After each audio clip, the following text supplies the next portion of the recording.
Colonel Rob Maness has a lifelong record of providing dedicated service to this nation. Having worked his way up from the enlisted ranks to full colonel, he served our country for more than 32 years. He has served as a bomber squadron commander, bomb disposal technician, Joint Chiefs of Staff operations officer, assisted the national security team with the campaign plan for the global war on terrorism. He authored the first theater nuclear war plan and served as the vice commander of America's largest airborne intelligence wing. Colonel Rob Maness is a true American hero.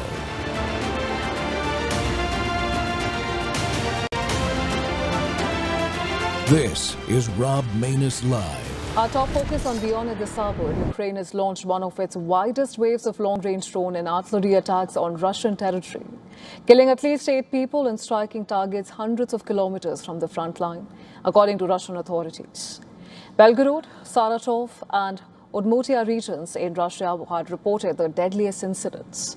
3 people were killed in shelling in Belgorod near the Ukrainian border, while 2 others died after a drone strike hit a residential building in the Saratov region. In Russia's Udmurtia region, more than 1,000 kilometers from the battlefield, 3 people were killed when a drone struck a civilian vehicle. Russian authorities also reported that Ukrainian drones targeted a Wildberries warehouse in Samara region, which is 800 kilometers from Ukraine's forward positions, triggering a fire. No casualties were reported from the strike in the warehouse. Meanwhile, Moscow said that its air defense systems has intercepted 635 Ukrainian drones overnight and described it as one of the largest drone attacks carried out by Ukraine in recent months. Ukraine has increasingly expanded its long-range strikes on Russian military, energy and economic infrastructure. Ukrainian authorities state that such strikes are a legitimate response to continued Russian aggression. Kyiv maintains that the continued strikes will increase pressure on Moscow to return to negotiations. But these escalations come as diplomatic efforts show tentative signs of revival. US President Donald Trump recently reversed course and he approved a Patriot air defense manufacturing license for Ukraine. Meanwhile, US Secretary of State Marco Rubio told a leading American news network that Washington is actively exploring opportunities to restart peace talks between Russia and Ukraine, even as fighting on the ground continues unabated. Efforts over the next few weeks to see if we can't restart talks between the two sides and bring this war to an end. But we also understand that both sides have some pretty strong red lines, and until we can bring those red lines a little closer together, we're not going to be there yet. But we're ready to go, and the president's told his team, if you see an opportunity to be a force that brings about some momentum behind peace talks, let's do it.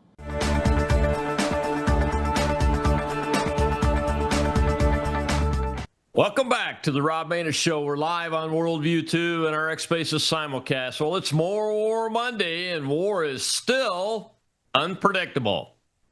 Getting to peace, well, people are trying. Right now, it looks a whole lot like more war. You just saw Ukraine hit a key strategic Russian bomber base. I think it's called Ingalls 2. It's got Bears and Blackjack bombers there, which are used to drop cruise missiles on Ukraine. A direct strike at the heart of Moscow's long-range air power. It's bold, it's risky, and it's a reminder that this conflict can escalate in a heartbeat. President Trump canceled the planned weekend strikes on Iran, citing diplomacy. Is this a genuine off-ramp or just a pause while the region keeps boiling over because Israel is having to conduct fresh self-defense strikes in Lebanon? Of course, there's a ceasefire there, supposedly, but Hezbollah doesn't really acknowledge that ceasefire between Israel and the Lebanese government.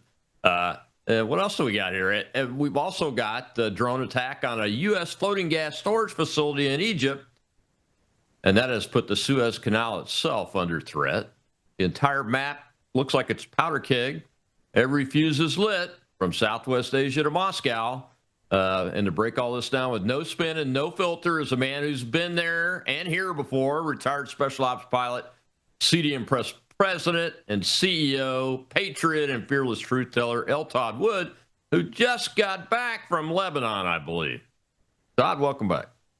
Oh, Rob, thanks for having me on. Really appreciate it.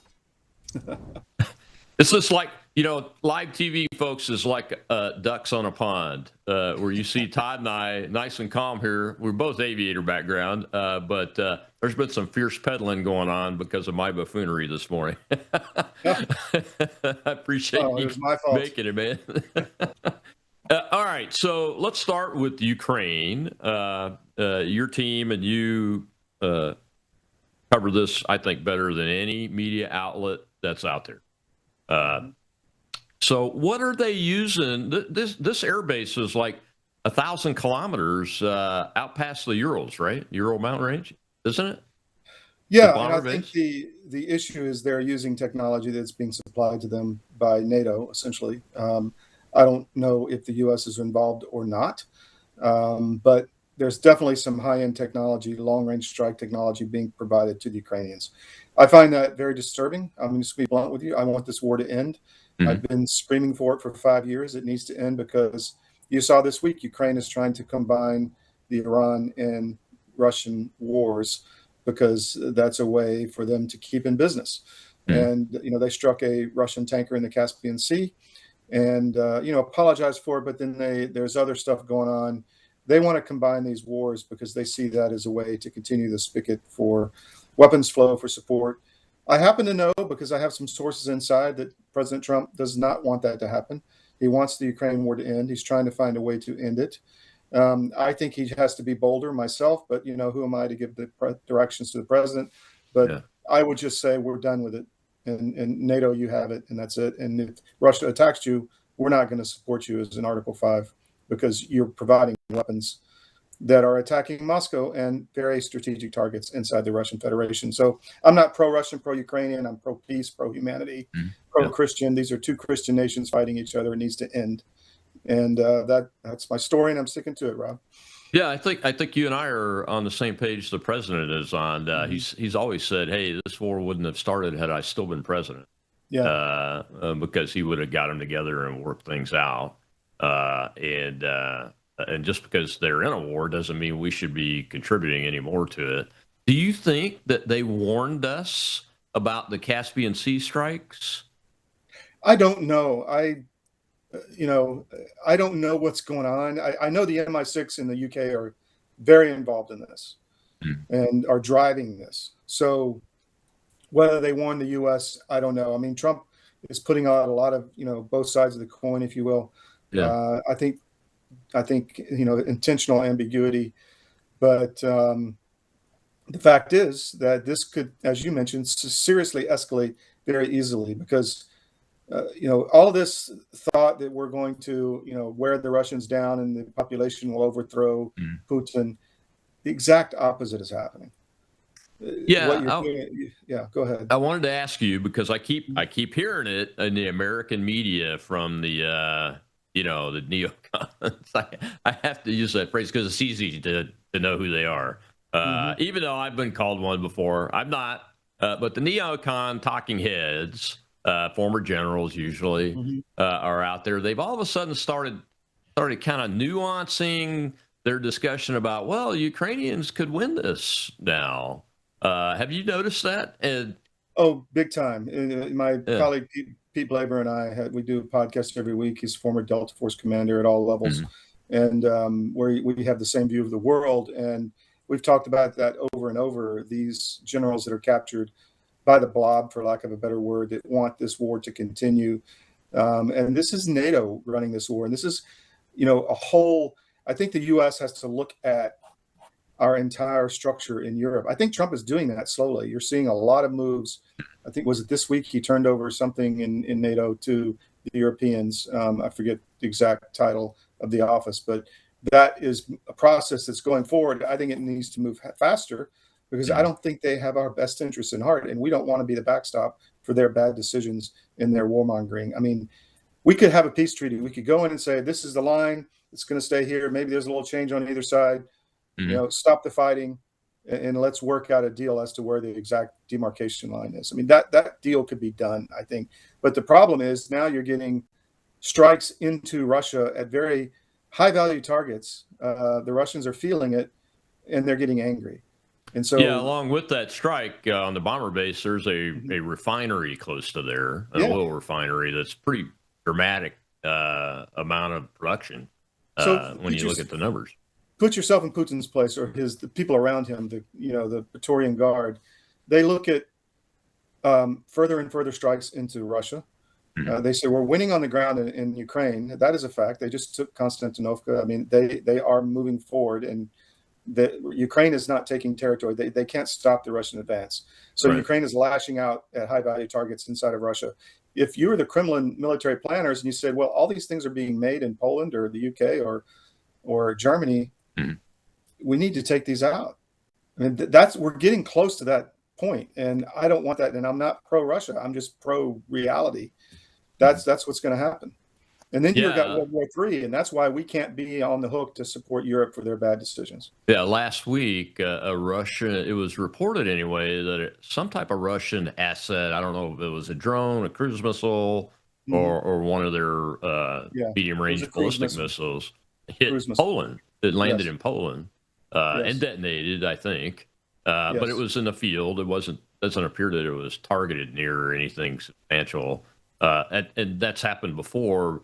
But when you have the dynamic of firing deep into Russia at strategic targets like the bomber bases and oil refineries, you combine that with, the Russian Navy ship in the Caspian Sea, that's a legitimate target.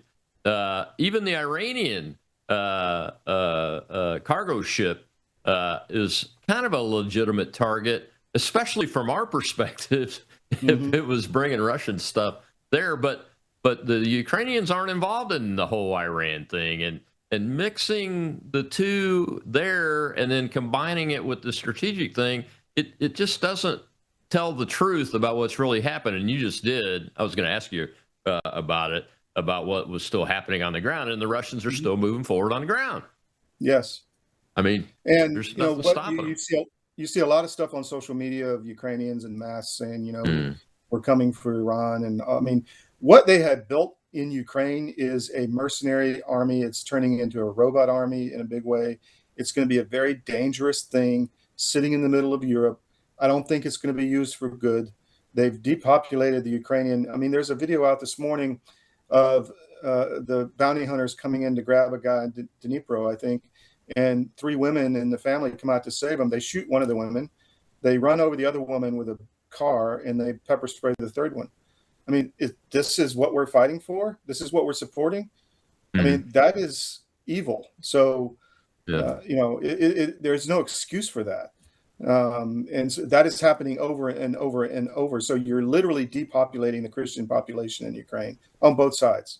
And I think that's the end goal. And they're going to move in. It's going to be the first African European nation. Yeah. And I had a question, but I lost it. The population in the Donbass, that's primarily Russian. They're not all Russian, but they primarily are. Yeah. Are those the majority, the young men? Are they being drafted into the army on the Russian side and fighting there? Or there is have they all been killed off already? Well, I don't know the specifics in Donbass, but they are mobilized into the Russian forces, yes. Okay. And Putin has been very, I would say, cautious on the mobilization, because obviously that has societal impact. He's brought in North Koreans, he's brought in Africans, he's brought in mercenaries too. I'm not saying he's not doing that, but it's not the level that Ukraine is. Ukraine is running out of people. They literally don't have the manpower anymore. And I think that's intentional. So they're creating, ask yourself, if this massive army that wants a war with Russia, it can look westward too. I mean, if you look at what's going on with the EU with all the censorship and all this, you could make the case that they're building some kind of enforcement mechanism in Ukraine for the rest of Europe. So I just find it very, very dark. Yeah, we're going to take a break, but when we come back, we're going to see a clip about the president canceling the Iran strikes. But I want to ask you a couple more questions about this Ukraine, especially the robotic autonomous force that we have just heard about being used. We'll be right back with L. Todd Wood, CEO of CDM Press.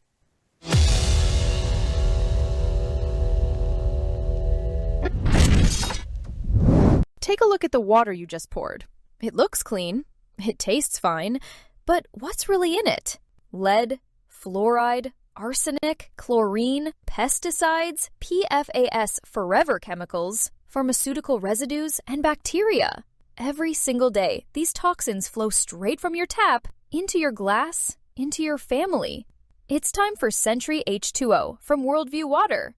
Sentry H2O is the ultimate water treatment technology, designed to remove harmful toxins, balance your water's pH, and enrich it with essential minerals like calcium and magnesium, the way nature intended. From commercial-scale systems to whole-house filtration to crisp, delicious drinking water right at your kitchen sink and shower, Sentry H2O delivers cleaner, healthier water everywhere you need it. No plumber, no tools, no plumbing knowledge required. Perfect for homes, apartments, rentals, RVs, refrigerators, and more. Because everyone deserves access to clean, healthy water. Visit worldviewwater.net. That's worldviewwater.net. President Trump is pausing massive strikes against Iran, at least for now, but the president cautions all this depends on how quickly a deal can be reached. ABC's Matt Rivers reports from Jordan tonight. Tonight, President Trump backing away from the brink, calling off planned massive strikes on Iran. Overnight Saturday, posting on social media, saying he canceled the attack subject to being able to rapidly make a deal, adding the perimeters of a deal had been agreed to. A far different tone from Friday. We'll be hitting them very hard. And, at some point they're going to say, we just can't take it anymore. But Trump saying that Iran and regional U.S. allies alike had since asked him to hold off, claiming any deal would include reopening the Strait of Hormuz and address Iran's nuclear threat. But nearly 24 hours later, no formal response yet from Iran's government. An Iranian state-run media saying no such deal to reopen the strait had been reached. It remains effectively closed. Prior to Trump's announcement, Iranian media said the foreign minister had warned regional countries of harsh retaliation should the U.S. follow through on its threat to target Iranian energy facilities. After state-run oil facilities were targeted in a drone attack earlier this week, the renewed Iranian threat sparked Saudi Arabia's leadership to publicly urge the White House to de-escalate after Crown Prince Mohammed bin Salman spoke to President Trump. Those fears include not just a wider war in the Middle East, but increasing signs that the conflict between Ukraine and Russia is starting to overlap with the Iran conflict. Last week, Ukraine attacking an Iranian cargo ship in the Caspian Sea it said was carrying military supplies. Lindsay, many here in this part of the world assumed that they would spend today taking cover from new rounds of missiles being fired. That didn't happen, but it's still not at all clear that an actual deal between the two sides is within reach. Welcome back to the Rob Maness Show. It's More War Monday, and August 3rd.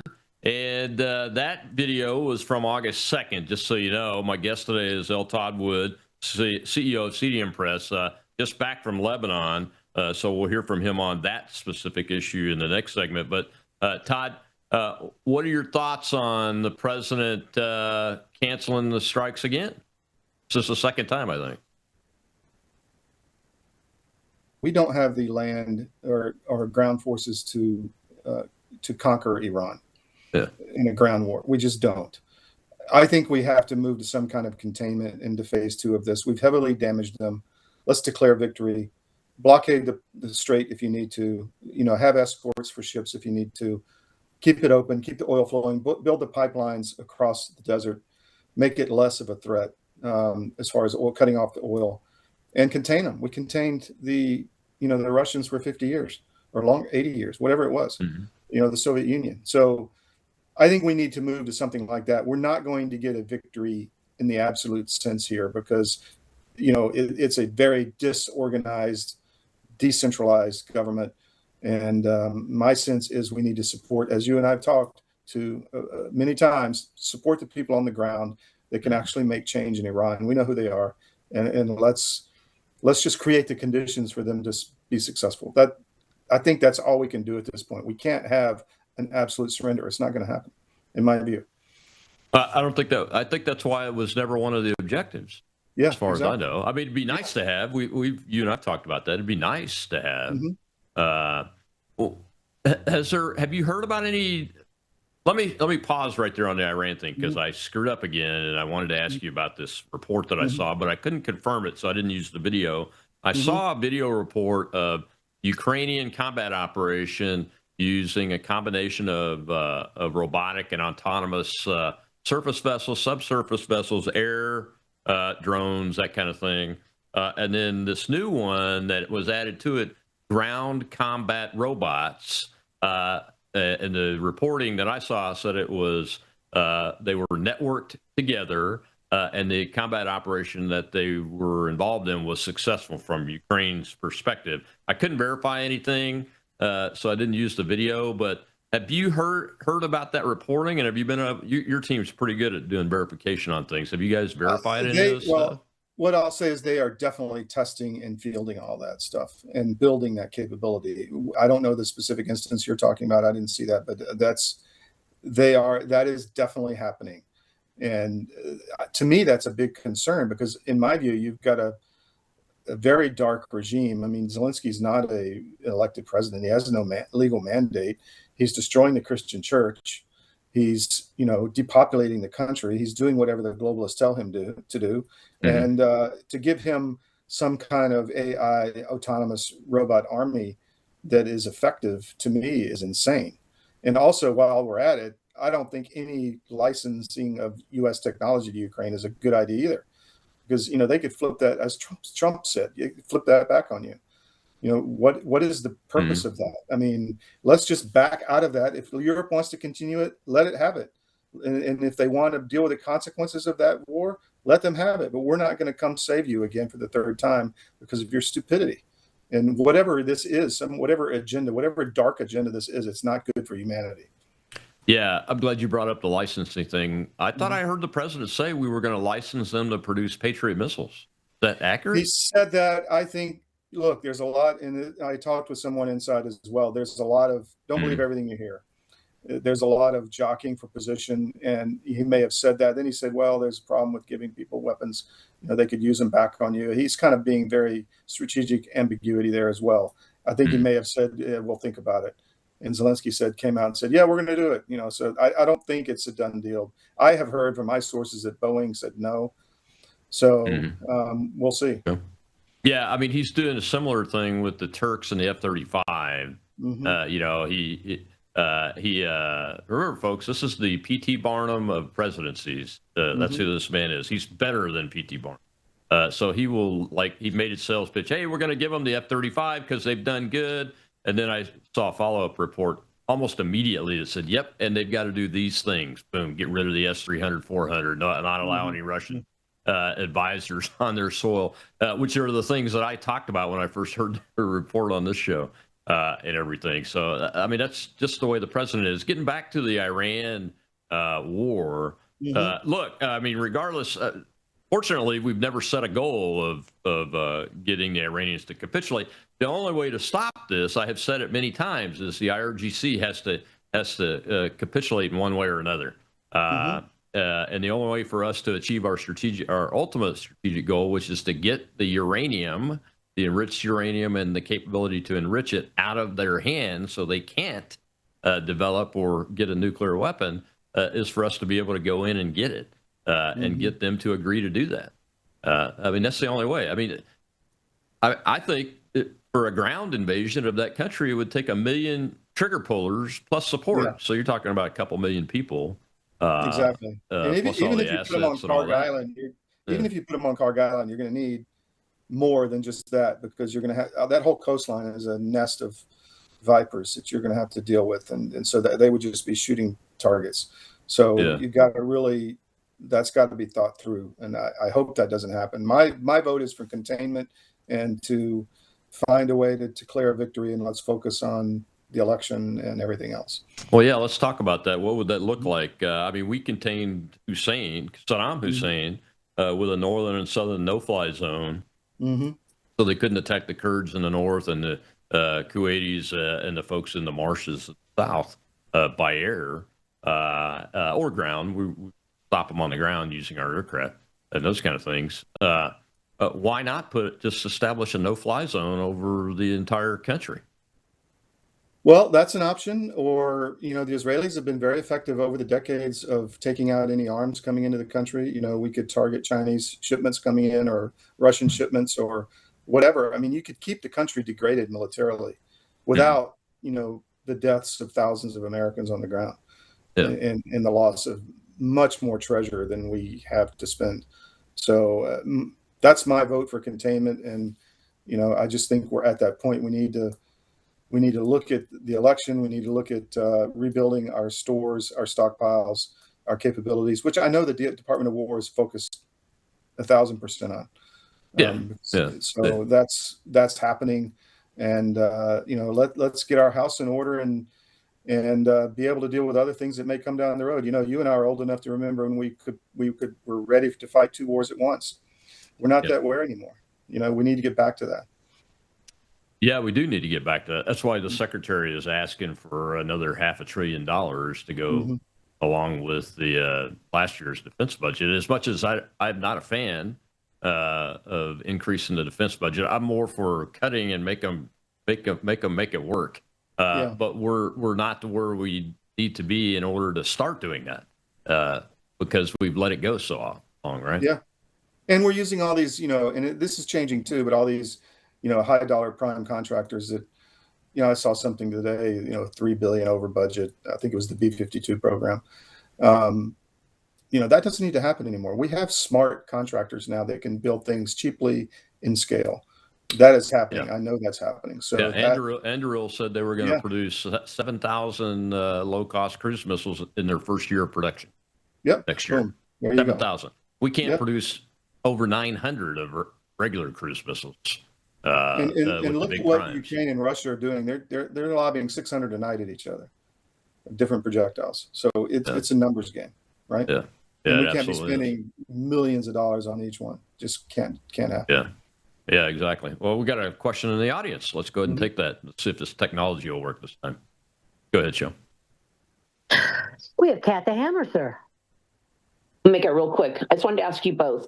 Knowing that Trump's kind of an all or nothing kind of guy, at least he kind of comes across that way to me, do you think he would accept a 20 or 30-year complete cease on their nuclear program? I think it's good enough for containment. I agree with you. I just want to know what you guys thought. I think he would.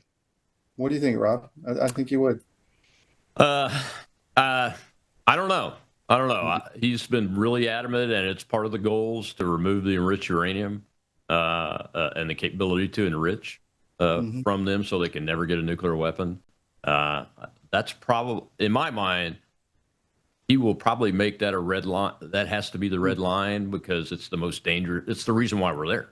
The rest of it, they really can't threaten us, and we don't get any oil out of the Strait of Hormuz anymore like we did in the 80s and those kind of things. Now the allies are starting to build more pipelines so they don't have to use the what do they call it? The Arabian Gulf now? The Persian Gulf. The Persian Gulf to get oil out for the allies and those kind of things. So, I think he could let all that stuff go, and with a blockade and air containment, we could keep them, suppressed, obviously, and they couldn't threaten their neighbors other than just harassment type fires. Same thing with shipping. That's all they're doing now is just harassment type stuff. This whole thing about the Strait of Hormuz being closed is it's BS. It's not true. It's never been true. They don't have the capability. They didn't have the capability before, and they definitely don't have the capability now to close the Strait of Hormuz. But they can do harassing fire. And I think I would like to see before he pulls the plug on it, and we fall back to something like full blockades, and an air containment type thing. I would like to see him fulfill the entire ATO, the whole target list, at least once. And we've not done that. There's still a little about 20% left. That's all the strategic bridges, the big power plants, all of that has to be destroyed at least once. So they have to get to work to rebuild the stuff, and those kind of things to keep them busy. But in the meantime, the blockade and keeping the bridges around the perimeter cut, blocking the Caspian seaport, those kinds of things, so that they can't be resupplied with military stuff. I think that's doable. Now, is it politically doable? That's another big question. It would be if he gets the nuclear material. Yeah. If he gets it, it would be politically doable in the short term. Let's put it that way. Short term meaning a few years. Yeah. So, give the allies a chance to do what they need to do to make themselves comfortable before we completely pull out, because there's a lot of us that have been calling for a pullout of the Middle East for quite some time now. The only thing stopping us right now is the Iran war, to be honest with you. Yeah, that's true. We're going to take another break. When we come back, we'll talk about Lebanon. And Todd's been there for, on a trip, so we'll be right back with Todd Wood.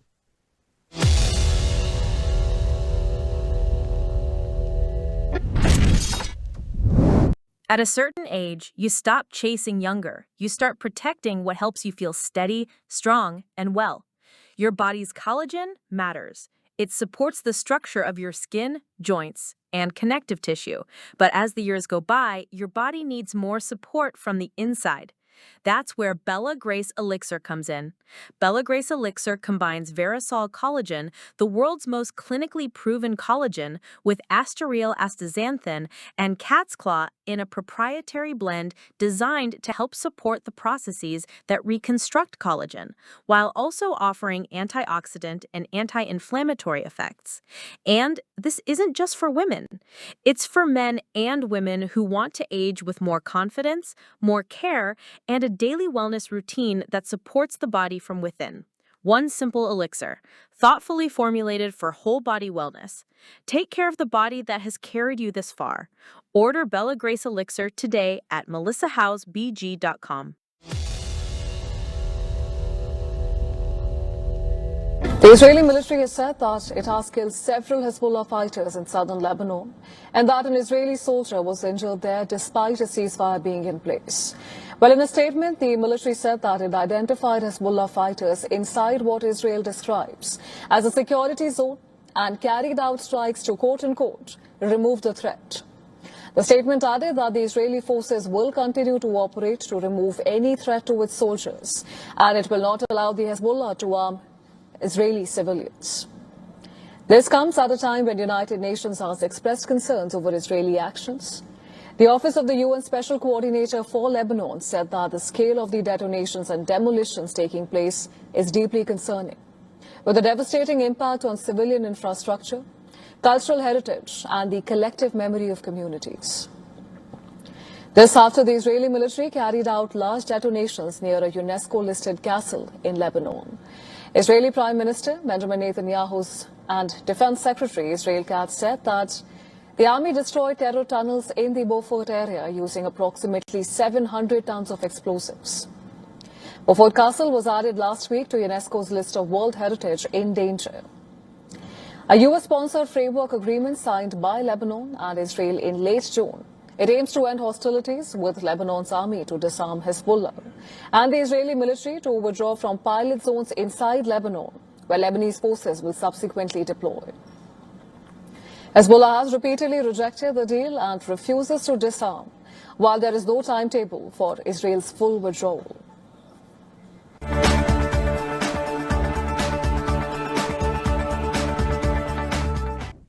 Welcome back to the Rob Maness Show. We're live on Worldview Tube and our X Spaces simulcast. My guest today is former Special Ops helicopter pilot, president and CEO of CDM Press, L. Todd Wood, and a frequent traveler to parts of the world most Americans wouldn't go right now. And you just spent some time in Lebanon. Todd, tell us about your trip first before we dive into the clip about the recent going on.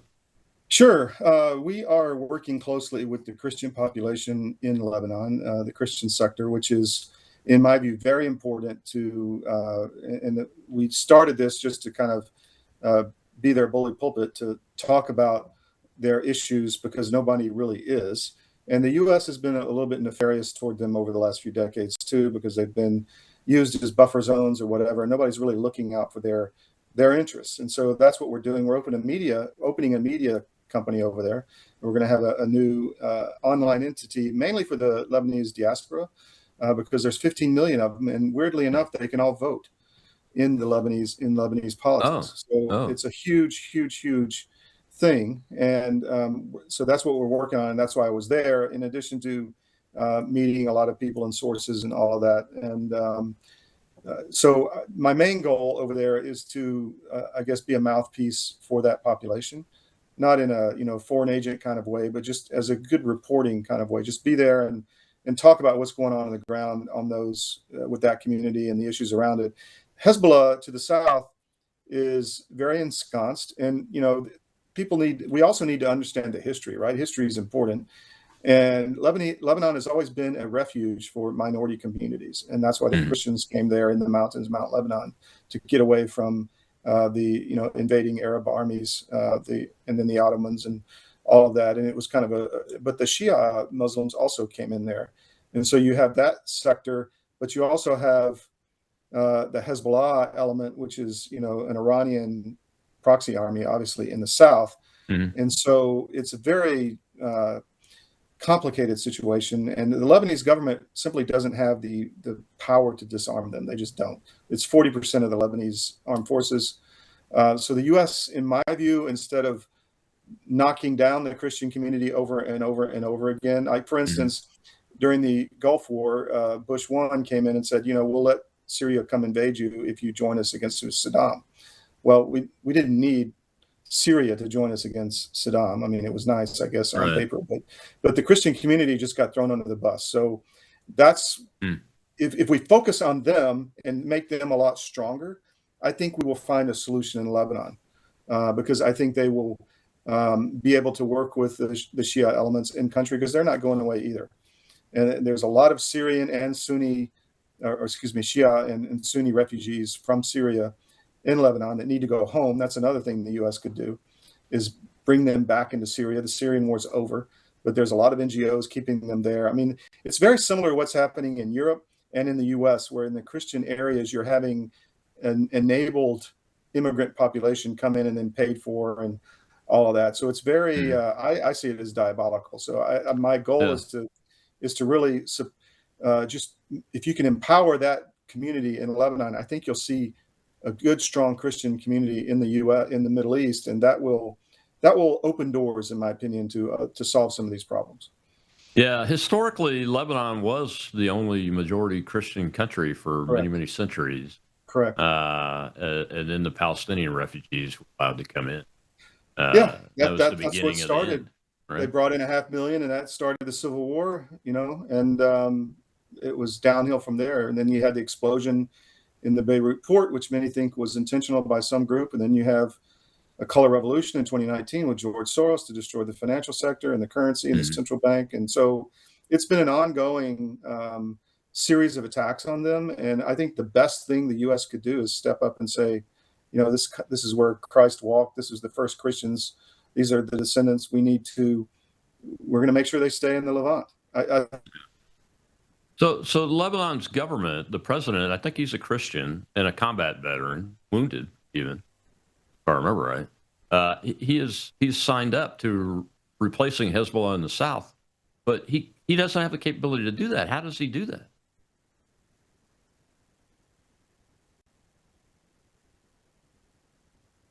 Oh, I think we might have lost him. Mr. Producer, can you hear me? Yeah, we'll see if we can get it back. Did you answer that question? I mean, that's been the rub, folks, for the whole time I was in the U.S. military, all the way from when the U.S. went in with Marines and we got a bunch of people killed in the Bekaa Valley in Beirut. We've had military officers kidnapped and skinned alive by these people, Christians, persecuted and those kind of things. So, Todd, you're back. Hey, I was asking you a question. The question was, the president of Lebanon, he's a combat veteran. I think he's been wounded. So he understands military force. He gets it. He has signed up to replacing Hezbollah in the south. But how does he do that if he doesn't have the capability? We need to help that capability. And sorry, we have some construction going on, and we had some power blinking out here, so that's what happened. But I think the U.S. needs to support the Lebanese military. We really don't. they don't have the capability to disarm them at this point. You know, it's kind of like baby steps. There's 2 areas that the Israelis are going to withdraw from, and the Lebanese forces are going to go in and try to pacify those areas. I think there's a deal to be made, especially with Iran in a much weakened state. You see this with, you know, the deal with Hamas in Gaza. I mean, that there may be some progress there. It's a little hard to tell, but you could see a similar situation in the Levant, and I hope that can happen. But yes, Joseph Aoun is a combat veteran, and I know a lot of those veterans. In fact, I was staying in Beirut, and the houses and buildings are very close together, and the one right across my balcony was pockmarked with bullet holes from the Civil War. So it's very fresh in people's minds, and it was devastating for the Christian community. Yeah, and I don't think the regular Lebanese people hate the Israelis either. No, they don't.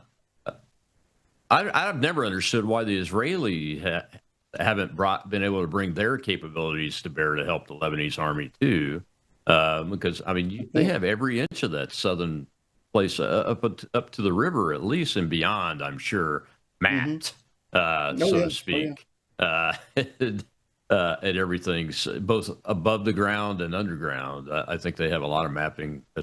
Yes, of course.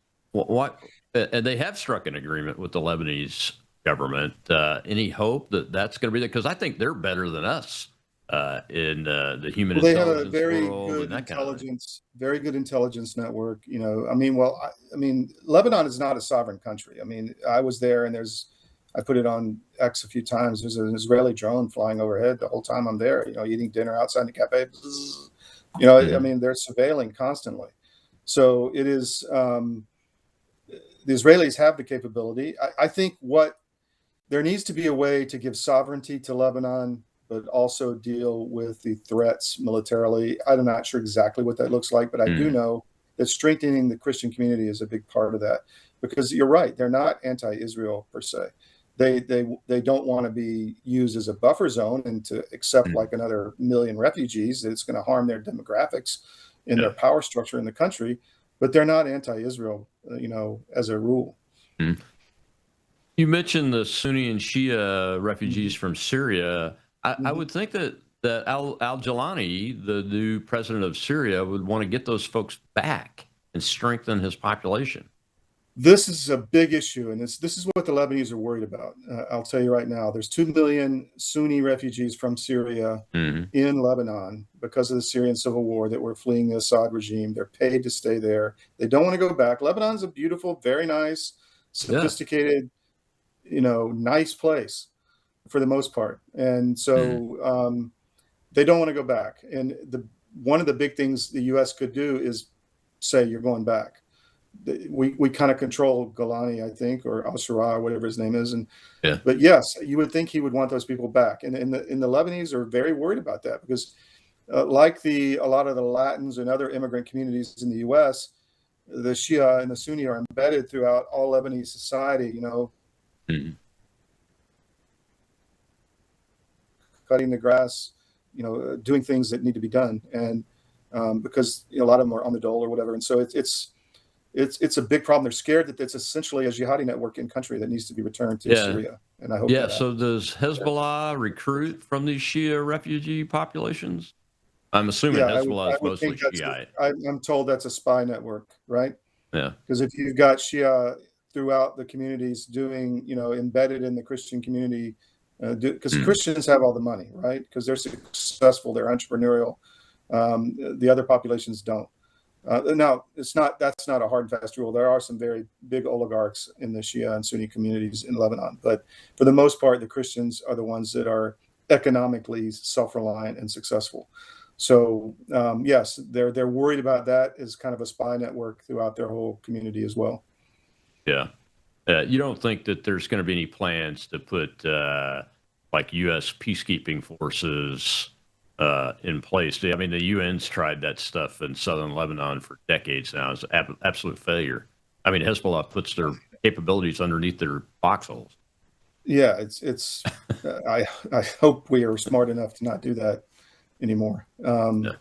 Look, you mentioned it. The Christian, they're fighters. I mean, they're fine with protecting themselves. You just got to make them stronger and stop trying to weaken them.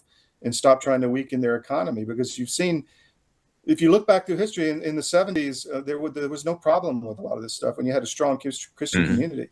So you moved back to that when you started weakening the Christians. That's when all this other stuff started happening. So Absolutely. my sense is, if you can make that community stronger, keep them in the structure of power in the government that is, you don't have to give all the power to them, but keep them in a majority, power position, then I think a lot of good things will happen. Yeah, I think so. It's just a matter of, we just have to do it. Have to get it done. All right, we got to take one more break. When we come back, we'll see a little clip on the way back in of the Egyptian port where a U.S. gas holding platform was struck along with an Egyptian LNG, liquefied natural gas transport ship. They think by a drone. We'll be right back with L. Todd Wood.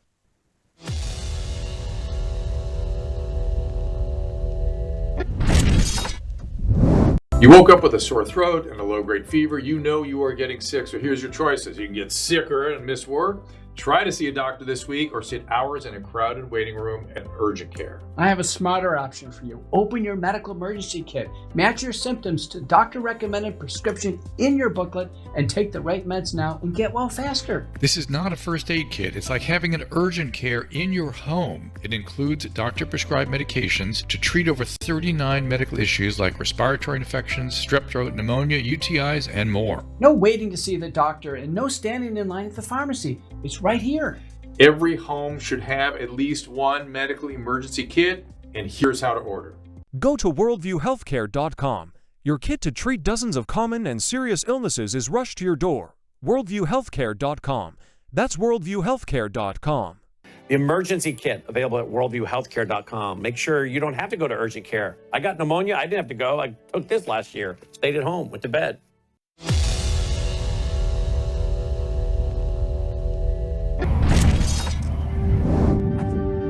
When yesterday we saw the headlines that something has been hit in the port of Damietta, which is on the Mediterranean, I mean, the first reaction was like, it's too far away from the conflict zone. It's far away from Iran, it's far away from Yemen, it's far away, quite honestly, from many places in the battle zone, but the significance of this development is immense. What was happening in the past 6 months when the US attacked Iran and Iran retaliated was that the military actions have shut the Strait of Hormuz. The Strait of Hormuz in the Gulf is the world's most important oil evacuation route. It is responsible for roughly 17% of global oil supply. Saudi Arabia was preparing for this crisis for many, many years, if not decades. Because Saudi Arabia strategically has built a pipeline towards the Red Sea. So Saudi Arabia was able to reroute oil to the port of Yanbu on the Red Sea. From there, it was sending tankers down south to supply Asian clients via the very narrow Bab el-Mandeb Strait. Now, the problem became even bigger when the Houthis said they would join the fight, attack Saudi Arabia, and we've seen drones and missiles being fired at various tankers in Bab el-Mandeb. As a result, the only safe route Saudi Arabia was left with was to send oil up north in the Red Sea towards the Suez Canal in Egypt. So yesterday attack on the port Damietta is very, very close to the Suez Canal. So everyone in the oil market has been asking, what does it mean for the Suez Canal? And of course, we've seen insurance and shipping rate spikes. Everyone's concerned that the next target might be the Suez. The Rob Maness Show. It's More War Monday. We're live on Worldview Tube and our X Spaces simulcast. And my guest today is CEO of CDM Press and a former Special Operations helicopter pilot, Todd Wood. Todd, Damietta, I don't think a lot of people really understand this, but Damietta is a port on the Mediterranean Sea in Egypt. It's not in the Suez Canal, and it's not in the Red Sea, and it's well beyond where the Houthis have been. So whatever hit this platform and that ship had to get past a lot of air defense capability. They're do we know it was a projectile, or could it have been on a ship or something? We don't know. I mean, it's very fuzzy reporting. The Iranians, I couldn't find anything where they had taken responsibility, but they were getting a lot of blame for it. Yeah. Well, the drone reports is what I kept coming across when I was researching. Something happened.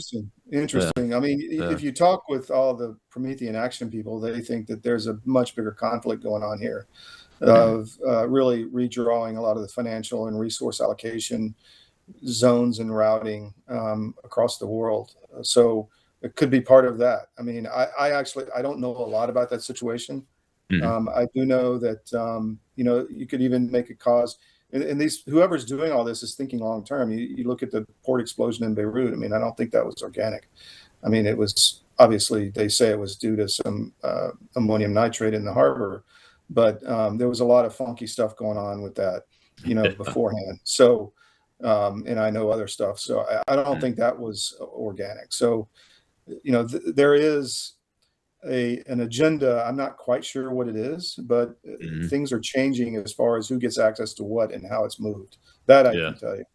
Yeah, and that stretch of strategic movement spots all the way from the Med out through the Bab el Beb. I messed up the pronunciation. The strait down where the Yemen is and Somaliland. I mean, that's coming under increasingly threat. The Houthis fired on a couple of Saudi ships and say they're going to blockade the Saudis from reaching their ports, those kind of things. Well, we got a question in the audience. Let's take that since we're in the last segment. Go ahead, Bill. We have AJ, sir. Thank you, Shell. Thank you, Colonel. Mr. Wood, it's always a pleasure, sir. My question pertains to Islamic Republic of Iran. They are known to lose $500 million a day, and this is a massive financial bleeding. Desperate times call for desperate measures, and my fear is that this is going to push them to try to purchase a nuclear capability in the context of tactical nukes. What is the reality if you can contribute to this concern?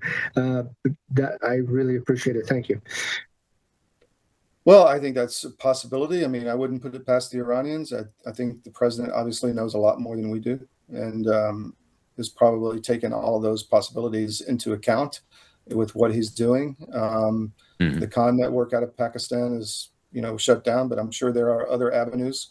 The Chinese are supplying them with, man pads essentially, which can be very effective against civilian aircraft, against our aircraft. So that is where the intelligence comes in, and I simply don't have my TSSCI clearance anymore, so I don't know. But I hope that I hope the president knows what's going on there and would deal with it. What do you think, Rob?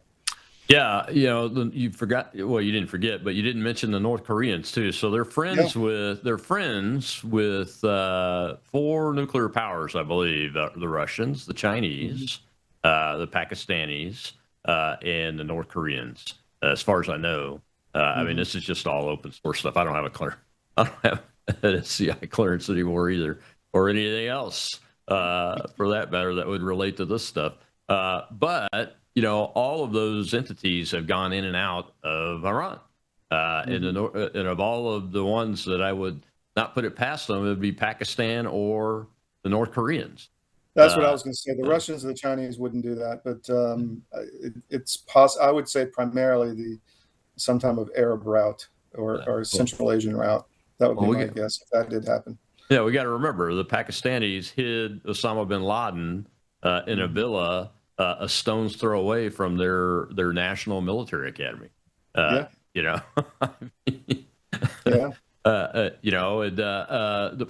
for the Pakistanis, the nuclear side of their operation has been kept in, I wouldn't say they're completely non-religious hands, but they're not in Islamic fundamentalist hands.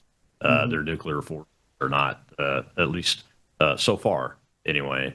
But the land route from Pakistan via Afghanistan and into Iran is famously difficult to surveil, difficult to defend. I mean, we owned the airspace there, and we could not stop them from resupplying through those mountains consistently down into the Taliban and the Al Qaeda network, the Haqqani network, and all that. I mean, because they're using mules, a lot of them, and backpacks. They walk. You know? Sure, it's they very don't helpful, carry. They don't carry a cell phone with them. You can track their signal every day. You know, they have some capability, but you got to be looking for it to find their signals.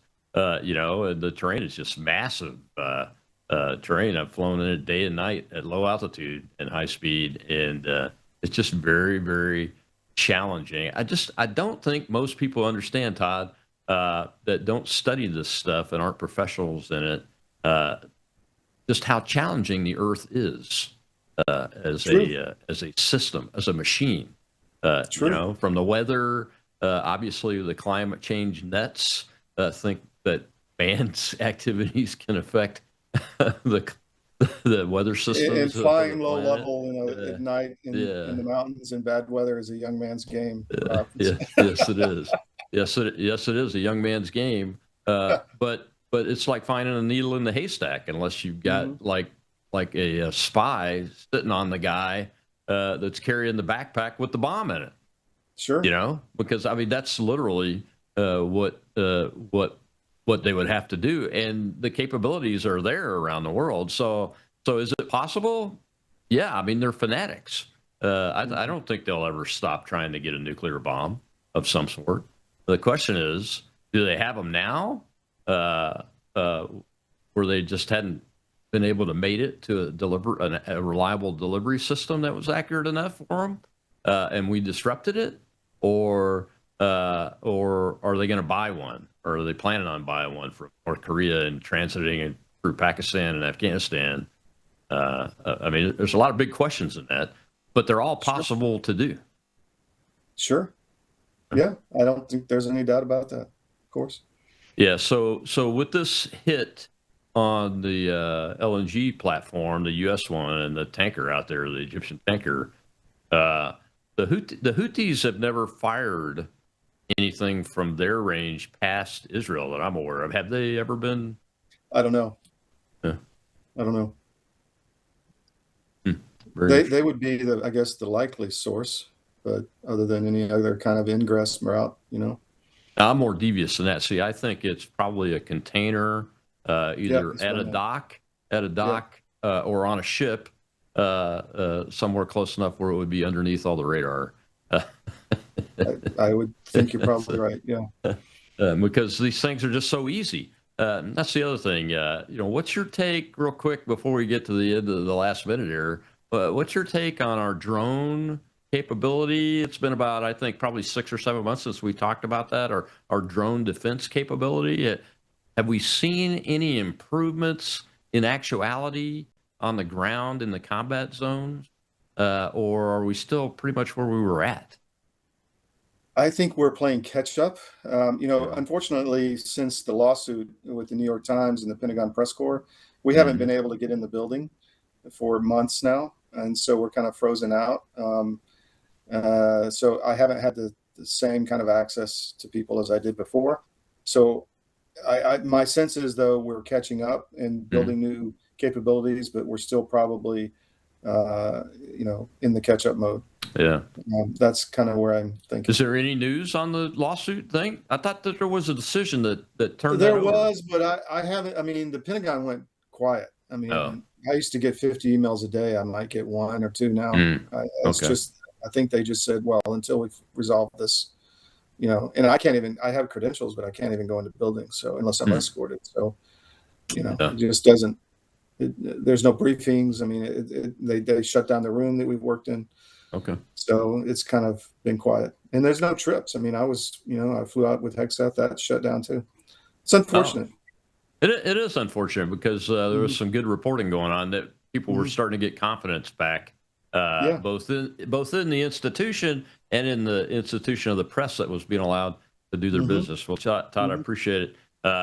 hopefully they'll overcome that soon. But I just got reports before we came on the air that the war plan for Iran was leaked. That's the real reason why the president delayed any operation. But we'll see how whether that turns out to be true or not. It's not verified. Interesting. L. Todd Wood, folks. Thanks, my friend. I appreciate it. Anytime. Tell your audience, go to cdm.press, put us in your scan. It would help us a lot. Thank you very much. All right. You bet. He's got a lot of international and domestic media publications, cdm.press. Go check it out. Thanks to L. Todd Wood. And tomorrow, Joshua Lysick, who is an author of Unhumans, and he's got a new book out because he's from Ohio, and he's writing on the Haitian that were placed there in Springfield, Ohio. This is going to be really the heat interview. I'll see you then.